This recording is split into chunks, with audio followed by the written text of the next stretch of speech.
Si, je souligne la présence à une heure tardive de M. Le Guen dans l'hémicycle. La parole est à Mme Catherine Quéré. 2 minutes.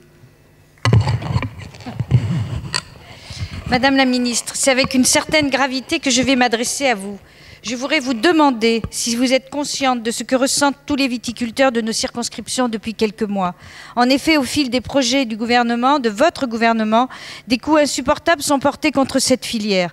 Nous avons eu pour mémoire les augmentations sur les taxes pour le vin et les alcools, ce qui n'est pas neutre. Je vous rappelle le bond énorme qu'a fait la vignette sécurité sociale, qui a été augmentée de 23%. Et je ne vous parle pas des DPI. Je vous demande de ne pas interdire les dégustations à titre promotionnel sur les foires, salons et marchés. Je vous demande d'assouplir les interdits sur Internet et enfin de permettre la vente dans les stations-service qui, souvent dans nos territoires ruraux, font office d'épicerie ou qui diffusent nos produits régionaux, notamment sur les autoroutes. Bien sûr, nous soutenons tout ce qui est mis en place pour lutter contre l'alcoolisme des jeunes et sans état d'âme. Mais j'ai envie de vous dire, faisons attention, ne créons pas une société d'interdits. En revanche, mettons en place une société de responsabilisation. La prohibition n'a jamais rien résolu. Pour conclure, je vous demande de ne pas stigmatiser une filière qui fait la fierté de nos territoires.